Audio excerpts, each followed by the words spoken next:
So hello everyone, आज के इस लेक्चर में हम लोग डाई हाइब्रिड क्रॉस पढ़ने वाले हैं। ठीक है, इसमें मंडल साहब ने एक्सपेरिमेंट किया था। दो पी प्लांट लिए गए थे जिनके ट्रेट्स बिल्कुल अलग अलग थे। पहला जो ट्रेट्स था वो ध्यान में लिया गया था, that was shape of P plant, यानी मटर जो था उसका आकार कैसा था, और दूसरा कलर। ये दो ट्रेट्स को लेके उन्होंने दो अलग अलग प्लांट्स को क्रॉस कराया था। पहला जो प्लांट था उसमें शेप ऑफ मटर जो था, पी जो था वो राउंड था और उसका कलर स्मॉल वाई कहने का मतलब ग्रीन था। और देखिए राउंड जो है ये डोमिनेंट ट्रेट है, ये शेप का डोमिनेंट ट्रेट है राउंड। और जहां शेप रिंकल हुआ है वहां देखिए स्मॉल आर से दिखाया गया है। सिमिलरली जब कलर को हमने लिया, कलर ट्रेट को लिया गया, तो देखिए capital Y represents yellow colour और double small Y represents green colour. ठीक, यानी दो तरह के पौधे लिए गए। एक का शेप, उसमें मटर का शेप जो था वो राउंड था और ग्रीन था, और दूसरे पेड़ का जो मटर था उसका शेप रिंकल्ड था। रिंकल कहने का मतलब शेप राउंड ना होना, ठीक, एक तरह से सिकुड़ा हुआ होना, और दूसरा जो था उसका कलर येलो था। और याद रखना है आपको कि डोमिनेंट ट्रेट यहाँ पर राउंड है और यहाँ येलो। ठीक,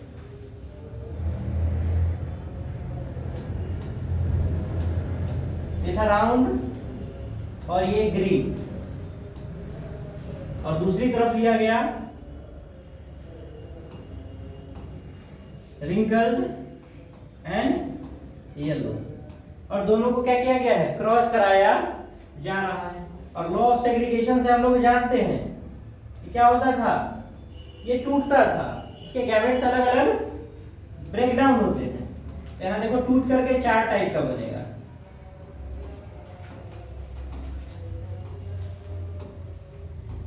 सिमिलरली इस साइड में हम अगर देखें तो लॉ ऑफ सेग्रीगेशन के हिसाब से सारे जीन्स क्या होंगे, ब्रेक डाउन होंगे, अलग अलग होंगे। देखिए small r, capital y and capital y. ठीक, और हम बताए थे लॉ ऑफ इंडिपेंडेंट असॉर्टमेंट के हिसाब से देखा जाए तो ये और इनका मिलने का चांस बराबर का था। यानी यहां से देखा जाए तो देखिए ये कैपिटल आर है और एक स्मॉल आर। सिमिलरली कलर को देखा जाए तो ये small y and capital y, दोनों का अगर मीटिंग होता है, एक कैपिटल आर दूसरा स्मॉल आर, ये हमारा आ गया शेप राउंड एंड रिंकल्ड। एक एक जीन, एक शेप राउंड का है और एक रिंकल्ड का है। दूसरा एक कैपिटल वाई वो येलो का है और इसका स्मॉल वाई जो कि ग्रीन का है। तो हमारा जो फाइनली ऑफस्प्रिंग बनेगा ये कुछ ऐसा जेनेटिक सीक्वेंस उसका होगा। हमने क्या किया है, एक यहां से कैपिटल आर और एक यहां से स्मॉल आर, फिर एक यहां से स्मॉल वाई और दूसरा कैपिटल वाई, कुछ ऐसा सीक्वेंस बना।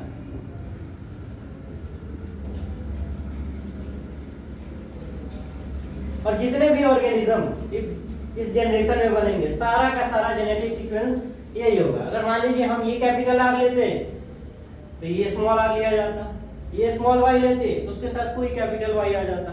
तो सारा का जेनेटिक सीक्वेंस देखा जाए इस F1 जनरेशन में तो सबका जेनेटिक सीक्वेंस सेम ही रहेगा। ठीक, देखिए F1 जनरेशन में जो ये हमारा जेनेटिक सीक्वेंस बना ये सबका सेम ही बनेगा। सारा पॉसिबिलिटी आप देखोगे तो फाइनली हमारा यही जेनेटिक सीक्वेंस मिलने वाला है। और देखा जाए तो इसका ट्रेट्स क्या होगा, तो शेप में देखिए सबसे पहले तो ये कैपिटल आर है। Capital R stands for dominant, और डोमिनेंट शेप क्या था, राउंड। सिमिलरली यहाँ देखें कलर के बेसिस पे तो येलो वाज डोमिनेंट, यानी हमारे F1 जनरेशन में जो ऑफस्प्रिंग होगा उन सब का कलर राउंड एंड येलो होगा। ठीक, सो क्या होगा अगर हम F1 जनरेशन के दो ऑफस्प्रिंग को क्रॉस करवाएंगे। ठीक है, तो देखा जाए F1 जनरेशन में जो ऑफस्प्रिंग होगा उसका जेनेटिक सीक्वेंस कुछ ऐसा आया था।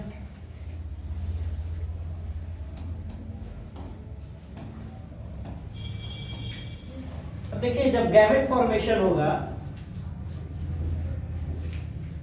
तो इनका ब्रेकडाउन होगा। तो देखा जाए क्या क्या पॉसिबिलिटी बन सकती है। देखिए शेप के आधार पर जो ट्रेट है उसमें से कैपिटल आर आ सकता है या स्मॉल आर आ सकता है, दो पॉसिबिलिटी।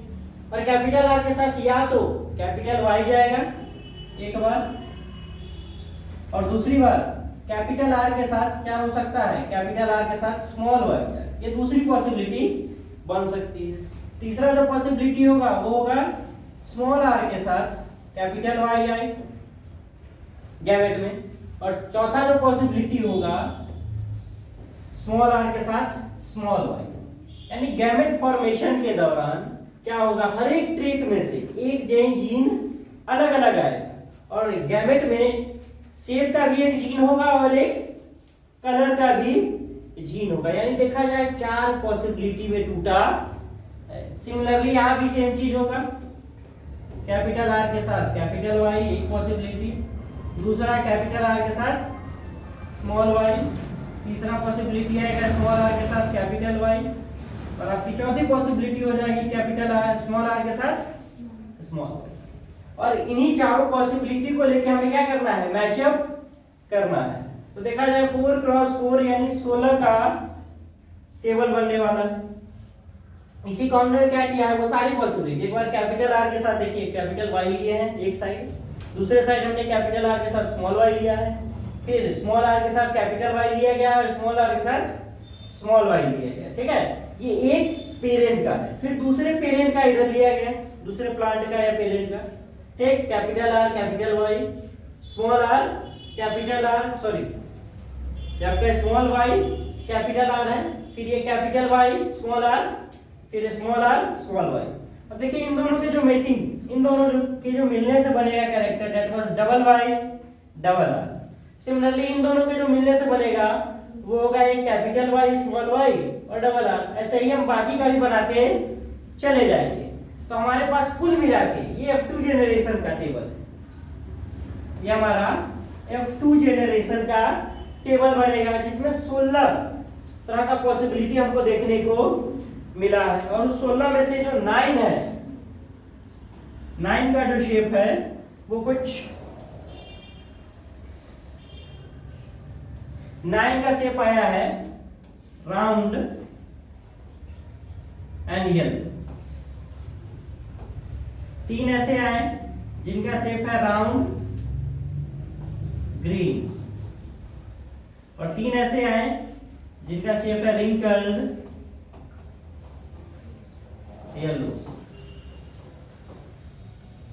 और एक ऐसे आए हैं जो रिंकल्ड भी है और ग्रीन।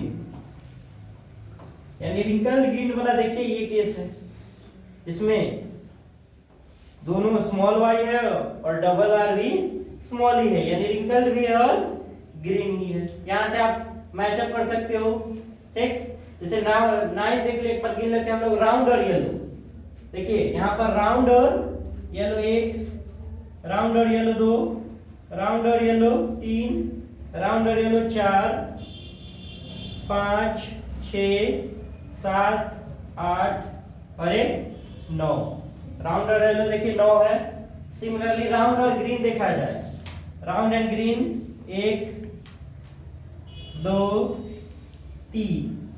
सिमिलरली रिंकल्ड और येलो देखा जाए 1, 2, 3, और at last wrinkled and green हमारा बन है। तो रेशियो देखा जाए, फिनोटिपिक रेशियो देखा जाए तो 9:3:3:1 है। आपको याद रखना है कि ये 9 राउंड और येलो का था, 3 राउंड और ग्रीन का था, रिंकल्ड का भी राउंड 3 ही था, और एट लास्ट रिंकल्ड ग्रीन का 1 था। तो एग्जाम पॉइंट ऑफ व्यू से देखा जाए तो यह जो सेक्शन है monohybrid cross, dihybrid cross, ये बहुत ज्यादा इंपॉर्टेंट है। और इससे case based, generally case based जो क्वेश्चन होते हैं वो इसी चैप्टर से बनाए जाते हैं। श्योरिटी नहीं है, लेकिन ज्यादातर सवाल इसी चैप्टर से बनता है, केस बेस्ड क्वेश्चंस। ठीक, और कॉम्पिटेंसी बेस्ड क्वेश्चंस भी यहाँ से अच्छा खासा बनाया जा सकता है। ठीक, तो एग्जाम पॉइंट ऑफ व्यू से ये काफी इंपॉर्टेंट है, आपको इसको प्रिपेयर करके जाना चाहिए। So if you do find our video informative and useful, then kindly subscribe our channel for more such videos.